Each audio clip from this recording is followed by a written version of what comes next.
and welcome to the Watchman. There's no easy way to say it.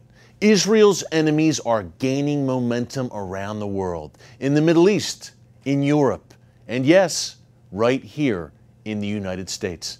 Now, bear with me for a minute because there is a major silver lining in all of this, and we'll get to the encouraging part shortly, I promise. But first, we have to review some of the not so encouraging news. Iran is emboldened thanks to the disastrous, catastrophic nuclear deal that it has struck with the West. Iran's Supreme Leader Ayatollah Khamenei says that within 25 years' time, Israel will not exist.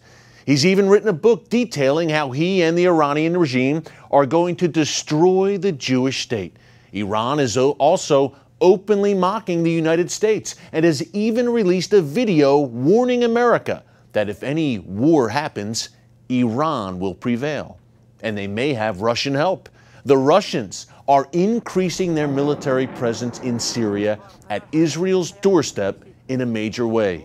Vladimir Putin has struck an alliance with Iran, the Syrian regime, and the terror group Hezbollah to save Syrian dictator Bashar al-Assad.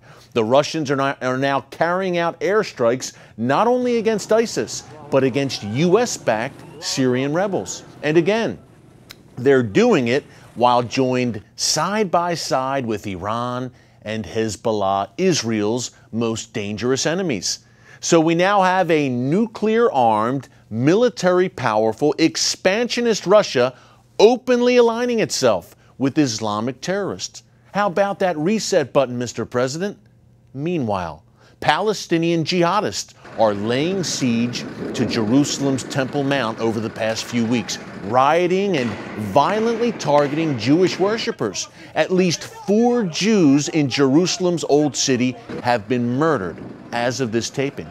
Palestinian terrorists in Judea and Samaria, also known as the West Bank, are ramping up their attacks as well, including the murder of a young Israeli couple who were shot dead in their car while their young children watched. By the way, memo to the Palestinians: Jerusalem is mentioned literally hundreds of times in the Bible in both the New and Old Testaments. It is never mentioned in the Quran, not even once. But the jihadists don't care about facts. Although its foot soldiers are heavily involved in the Syrian conflict, Hezbollah remains armed to the teeth in southern Lebanon, and Hamas is rearming as both prepare for their next confrontation with Israel. ISIS, too, continues to draw closer to Israel's borders both in Sinai and in Syria. Folks, that's just the Middle East. Here at home, the Obama administration has shamefully abandoned Israel. Both it and Europe badly want a Palestinian state. And hey, the Vatican has already recognized one. Even though anti-Semitism in Europe, driven largely by Muslim immigrants, is approaching levels unseen since the days of Hitler. Folks, look, I know all of this is very heavy stuff, but this is where the silver lining comes in. Take a brief tour through the past 3,500 years of world history. Pharaoh, absolute ruler of Egypt, the most powerful world empire of the day. The Philistines, the Assyrians, the Babylonians, Haman, prime minister of the mighty Persian Empire, the Greeks, the Romans, the Ottomans, the Tsars, the Nazis. Do you notice a pattern here? All of these individuals, empires, and nations have 2 things in common. They all attacked and oppressed Israel and the Jewish people, and they all eventually vanished from the face of the earth. Now that's quite a track record. Israel, on the other hand, remains against all odds and beyond all human comprehension. A tiny island of democracy the size of New Jersey, thriving amid a sea of tyranny and terror. I don't believe all of this is just a mere coincidence, but whether you believe, as I do, that God's hand is upon Israel, or you don't believe at all, history tells us, with apologies to Ayatollah Khamenei, that you can bet the house on Israel still being around 25 years from now. The Iranian regime, however, is a different story. By seeking Israel's destruction and promoting vicious anti-Semitism, Ayatollah Khamenei and Iran's mullahs have signed their own death warrant. So have Hamas, Hezbollah, ISIS, the Muslim Brotherhood, Al-Qaeda, and the rest.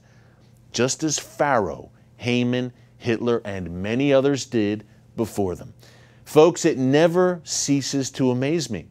But the vast majority of mankind still refuses to accept or acknowledge what God promised Abraham some 4,000 years ago regarding the people of Israel. I will bless those who bless you, and I will curse those who curse you. That's pretty cut and dry. But in the book of Joel, chapter 3, verse 2, God takes it one step further, saying a day is coming when He will gather all nations and bring them down to the valley of Jehoshaphat in Israel. There, God says, I will put them on trial for what they did to my inheritance, my people Israel, because they scattered my people among the nations and divided up my land. Now, that's very bad news for Ayatollah Khamenei. Folks, it will not be easy. But Israel will not only survive, it will thrive. History and the God of all history guarantee it. Well, speaking of that disastrous Iran nuclear deal, I recently sat down with Michael Prian, a former intelligence advisor to General David Petraeus in Iraq, with firsthand knowledge of Iran's murderous activities.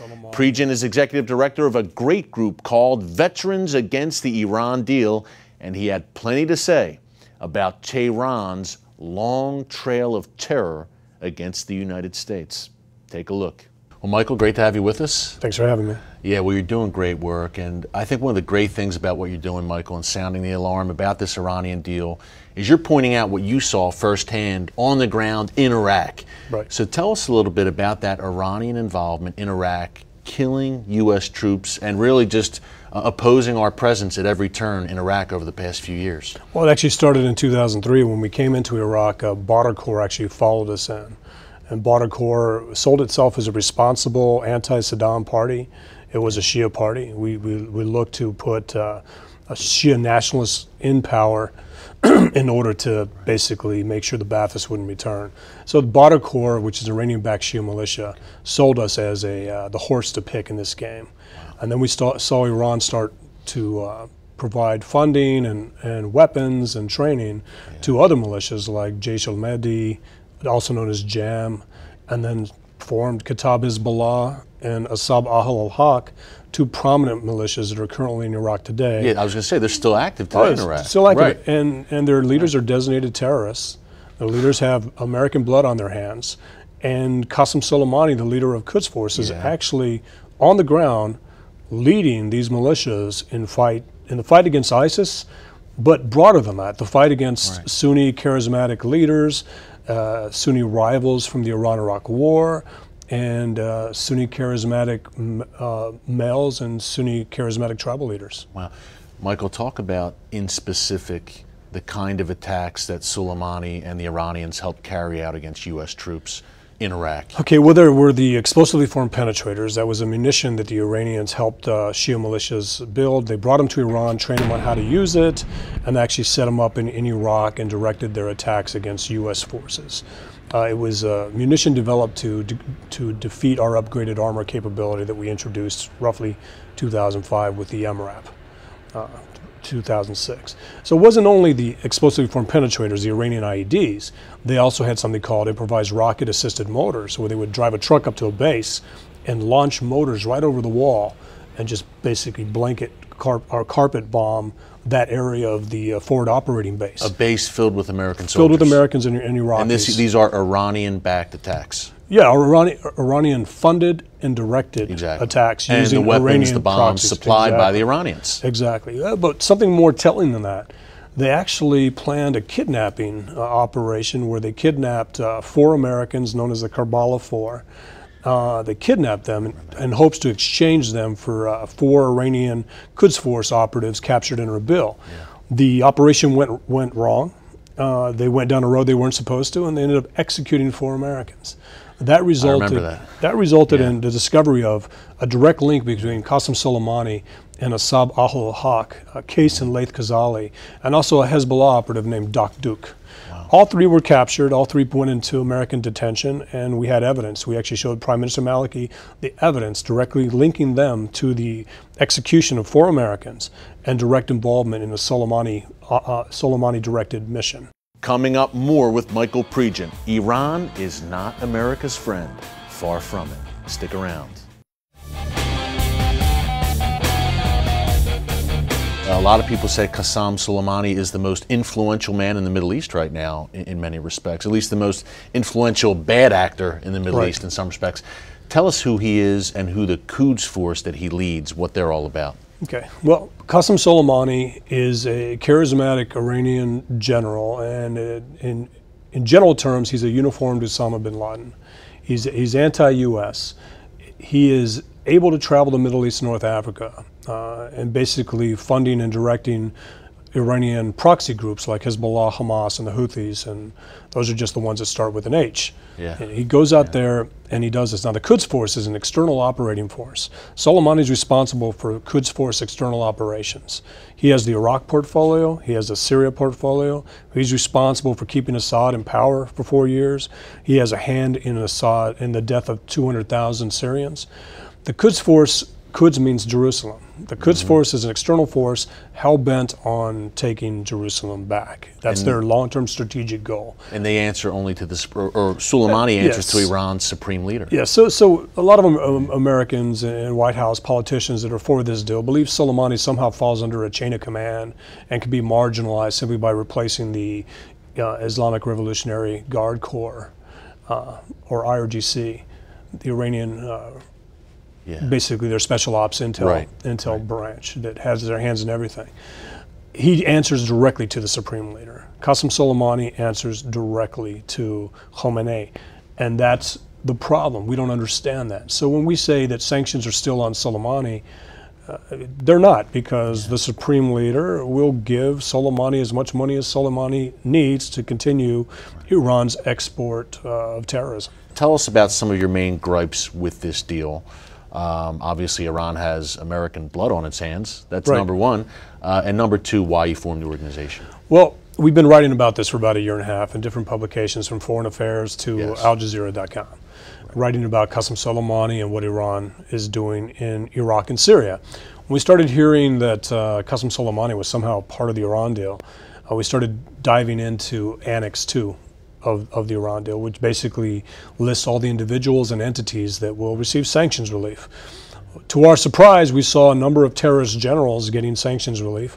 The leader of the Basij, Mohammad Reza Nakhti, the guy who put down the Green Revolution, getting sanctions relief. Terrorists responsible for directing attacks against the Marine barracks in Beirut, getting sanctions relief. And then we saw this complete logistical apparatus received sanctions relief. Shipping companies, individual frigates are responsible for sending weapons to Hezbollah and actually procuring military equipment from North Korea, all being delisted, including the banks that fund terrorism.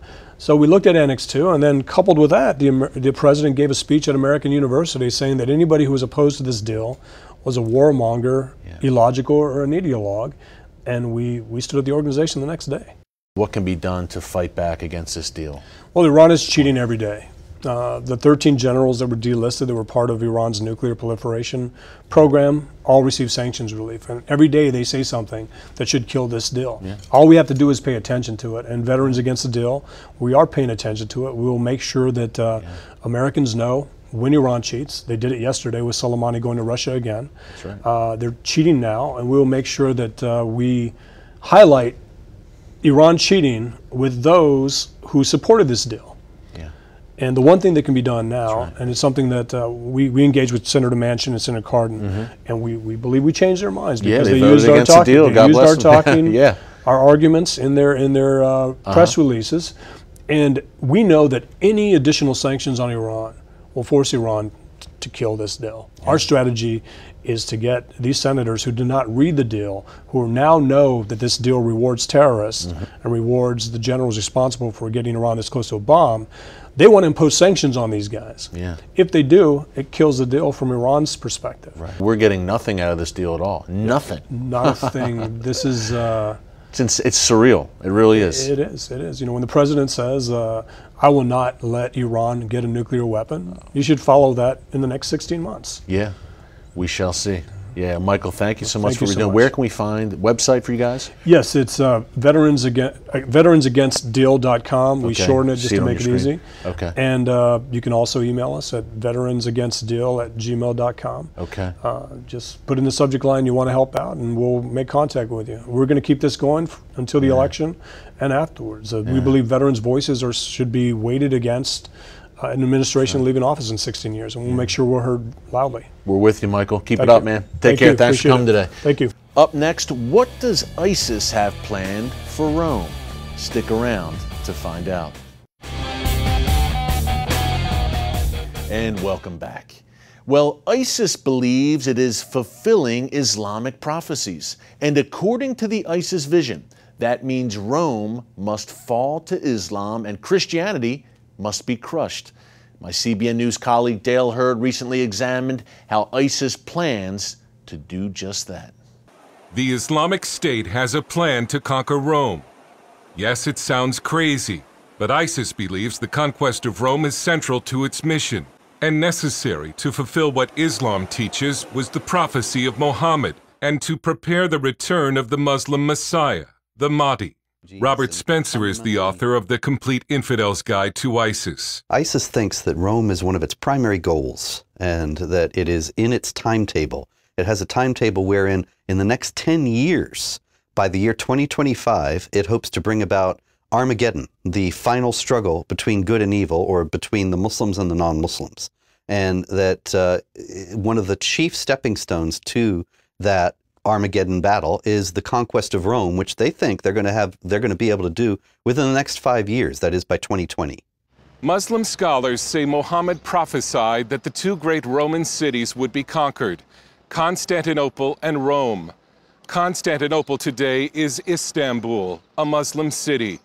Rome remains to be conquered. Once Rome is conquered, in this view, within the next 5 years, and then Israel will follow shortly after. They also believe that during this time period, they're going to conquer Saudi Arabia and Iran. Now, before you laugh, consider that Phase 1 of the Islamic State's plan to take Rome may already be underway, flooding Europe with ISIS fighters under the cover of the refugee crisis. They're not talking about doing it by conventional armies. They're talking about doing it by overwhelming these lands with sympathizers from within and an influx of other people from outside. The Islamic State reveals part of its plan in its publication Black Flags from Rome. It will use sleeper cells and expects to get help from Muslims serving in European armies and from non-Muslim sympathizers. It also wants to fire missiles into Italy that it has captured on the battlefield. This is a threat that is hard to be concerned about for Italian and foreign policy expert Emanuele Ottolenghi. The concern should be commensurate to the reality of the threat. The Islamic State does not pose that kind of a threat today. He says Europe faces more pressing problems because of ISIS. I think that the much larger threat that we are concerned with in Europe is with the lone wolf terrorist who plots a terror outrage against a school, against a supermarket, against a shopping mall, against an airport. And it is hard to see how ISIS could conquer a city of 3 million people in a nation of 60 million people.